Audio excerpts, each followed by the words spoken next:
Hello welcome friends guys, आज हम बात करने वाले हिंदी मीडियम स्टूडेंट नीट की प्रिपरेशन कैसे करें। गाइस, हिंदी मीडियम स्टूडेंट्स हैं जिनका काफ़ी सपना होता है कि भाई वो डॉक्टर बने और डॉक्टर बनने के लिए काफ़ी ज़्यादा मेहनत भी करते हैं। तो गाइस, जो स्टूडेंट हिंदी मीडियम के हैं वो नीट की प्रिपरेशन करना चाहते हैं तो उनको नीट की प्रिपरेशन कैसे करना चाहिए कि उनका जो सिलेक्शन है वो हो जाए। तो गाइस, इस वीडियो को आप पूरा देखिए। इस वीडियो में मैं आपको प्रॉपर जानकारी देने वाला हूँ। तो देखिए, सबसे पहले तो बात आती है कि आप एक हिंदी मीडियम स्टूडेंट हैं। तो गाइस, ज़्यादातर स्टूडेंट जो हिंदी मीडियम के होते हैं उनके दिमाग में कहीं ना कहीं एक बात ये बैठ जाती है कि मैं हिंदी मीडियम से हूँ तो क्या मेरा नीट में सिलेक्शन हो पाएगा या फिर नहीं, क्या मुझे दिक्कतें आने वाली हैं इंग्लिश की वजह से या नहीं। तो गाइस देखिए, सबसे पहले तो आप अपने दिमाग से एक बात ये निकाल दीजिए कि हिंदी मीडियम का सिलेक्शन जल्दी नहीं होता है। गाइस, ये अपने दिमाग से बिल्कुल निकाल दीजिए। गाइस, जो आपका पेपर होता है वो आपका हिंदी में भी होता है, इंग्लिश में भी होता है। तो गाइस, लैंग्वेज की वजह से ऐसा नहीं होगा कि भाई आपका जो सिलेक्शन है वो रुक जाए। तो देखिए, आपको सिर्फ ये ध्यान रखना है कि अपना जो माइंडसेट है वो सही रखना है। कई बार आप ये सोचते हैं कि भाई मैं हिंदी मीडियम से हूँ तो भाई मेरे से नहीं हो पाएगा। बहुत सारे स्टूडेंट फेल हो जाते हैं हिंदी मीडियम में, नीट नहीं निकाल पाते हैं। तो गाइस, इस थिंकिंग के साथ अगर आप ये चलेंगे कि भाई और का नहीं होता तो हमारा भी नहीं होगा, तो गाइस फिर सिलेक्शन नहीं होने वाला। तो गाइस, सबसे पहले तो आपको एक ट्रस्ट बना के चलना पड़ेगा कि भाई हिंदी मीडियम का सिलेक्शन होता है। और बस इम्पॉर्टेंट बात यह है कि हमको प्रॉपर वे में पढ़ने की आवश्यकता है। यदि हम प्रॉपर वे में अपनी पढ़ाई करेंगे, प्रॉपर स्ट्रेटजी के अकॉर्डिंग चलेंगे तो डेफिनेटली सिलेक्शन होगा। अब गाइस, यहाँ पर बात आती है कि भाई जो बच्चा हिंदी मीडियम से वो अगर आप पढ़ना चाहता है तो वो कैसे अपनी तैयारी को शुरू करे। तो देखिए, सबसे पहले तो आप एक बात ये समझ लो कि अगर आप नीट निकालना चाहते हो तो आप अपने शहर में या कहीं और जहां आपको अच्छा लगे, सबसे पहले तो आप एक नीट की कोचिंग पकड़ लीजिए जहां पर डॉक्टर की प्रिपरेशन कराई जाती हो। तो गाइस, जब आप नीट की कोचिंग पकड़ेंगे तो गाइस आप जो एंट्रेंस एग्ज़ाम होता है उसमें जब आप अपेयर होंगे तो आपको पता चलेगा कि भाई जो आपने पढ़ा था उसकी बेसिस पर आप कितने नंबर लेके आ पाए हो। तो गाइस देखिए, आपको पता है कि भाई आपको नीट का एग्ज़ाम देना है तो नीट के अकॉर्डिंग आपको पढ़ना पड़ेगा, क्योंकि गाइस आप डॉक्टर बनने के लिए तैयारी कर रहे हो। आप क्या बनना चाह रहे हो? डॉक्टर। तो गाइस, आप खुद सोच के देखिए कि डॉक्टर कितने ज़्यादा लोग बनना चाह रहे हैं और उस बीच में आपको आगे निकलना है। तो गाइस, कैसे आप आगे निकलोगे? देखिए, आगे निकलने के लिए कहीं ना कहीं आपका जो पढ़ने का तरीका है वो बहुत सिस्टमेटिक होना चाहिए। देखिए, पहली चीज़ तो आपको फोकस करना है अपनी कोचिंग पर। कोचिंग पर फोकस करने के बाद वहाँ से आपको जो स्टडी मटेरियल मिल रहा है उसको आप पढ़ेंगे। इसके अलावा जो आपको बुक्स बताई जाएंगी वो आप पढ़ेंगे। और गाइस, एक मिस्टेक आप मत करिएगा जो मैं आपको बता रहा हूँ। देखिए, ज़्यादातर स्टूडेंट्स क्या करते हैं, जैसे मान लीजिए उन्होंने कोई चैप्टर पढ़ना शुरू किया, अब वो पढ़ रहे हैं चैप्टर को। अब कुछ दिनों बाद अपने दोस्त से या अपने रिश्तेदारों से या अड़ोसी पड़ोसी से पता चलता है कि भाई ये बुक ना पढ़ो, तुम ये वाली बुक पढ़ो, तो भाई आपका सिलेक्शन बहुत जल्दी हो सकता है। फिर कुछ दिनों बाद फिर पता चलता है भाई ये बुक नहीं, ये वाली बुक पढ़ो। और कई बार तो कुछ स्टूडेंट को दिमाग में ये बैठ जाता है कि भाई अगर मैं इस कोचिंग में ना पढ़कर दूसरी इस वाली कोचिंग में पढ़ता तो मेरे जो सिलेक्शन के चांस हैं वो और ज़्यादा बढ़ जाते। तो गाइस देखिए, अब आपको एक बात ये ध्यान रखना है कि आप जिस इंस्टीट्यूट में पढ़ रहे हो उसमें आप एडमिशन ले चुके हो, अब आप कुछ नहीं कर सकते हो, पहली चीज़। दूसरी चीज़, जो आप बुक्स की बात कर रहे हो कि हम ज़्यादा बुक खरीद लेंगे, तो गाइस यदि आप एक सब्जेक्ट की बहुत ज़्यादा बुक ले लोगे तो पढ़ाई आपकी बिल्कुल डिस्टर्ब हो जाएगी और सिलेक्शन वगैरह कुछ नहीं होने वाला है। गाइस, आपको देखिए करना क्या है, एक सब्जेक्ट की एक बुक पढ़ना है केवल, और आपको दूसरी बुक पे कब आना है वो भी समझिए।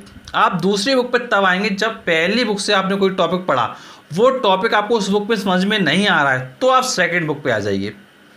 अदरवाइज आप एक ही बुक को प्रेफर करें और उसी सेम बुक का कंप्लीट रिवीजन दें।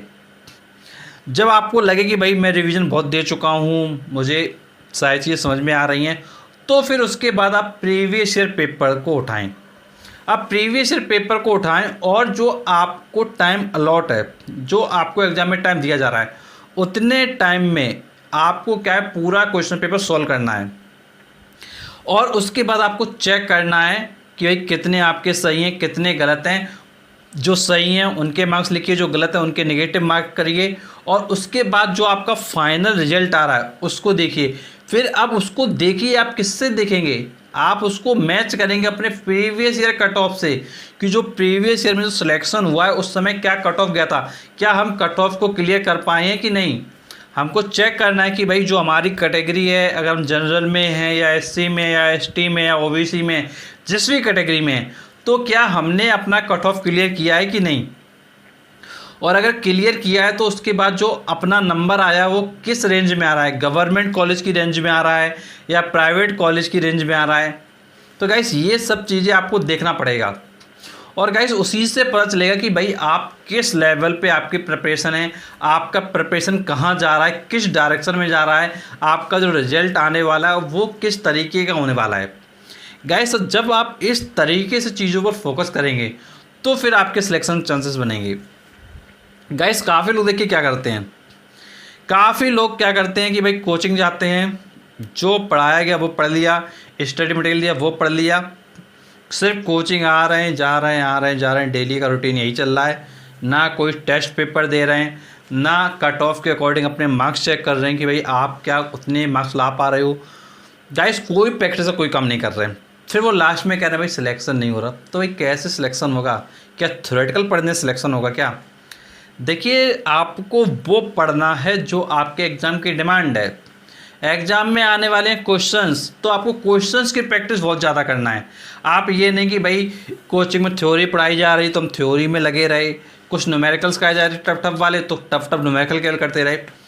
देखिए जो आपका पेपर है, जो आप नीट का पेपर देंगे उसमें हर एक लेवल का क्वेश्चन आएगा, इजी भी आएगा, मॉडरेट भी आएगा, टफ भी आएगा। तो आपको तीनों टाइप के क्वेश्चन करने हैं।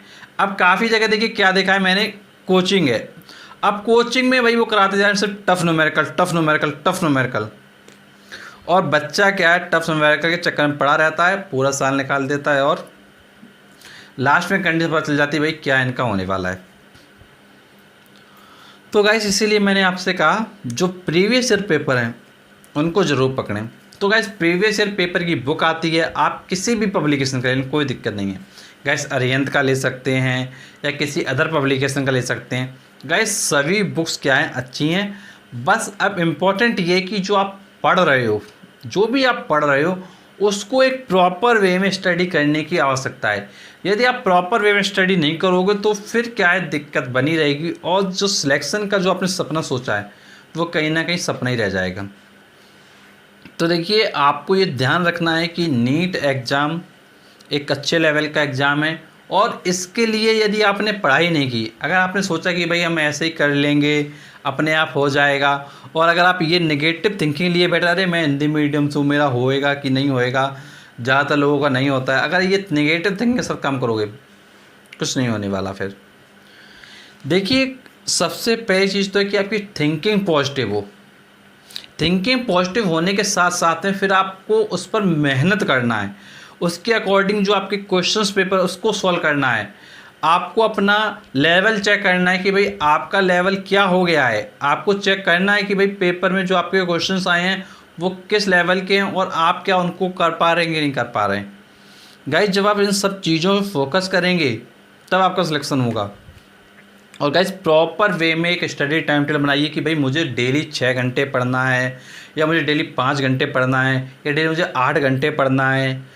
गाइज काफ़ी लोग क्या करते हैं, टाइम टेबल बनाते हैं भैया 12 घंटे का टाइम टेबल या 10 घंटे का टाइम टेबल, 2 दिन पढ़ते हैं तीसरे दिन सो जाते हैं, फिर 2 दिन पढ़ते हैं फिर सो जाते हैं।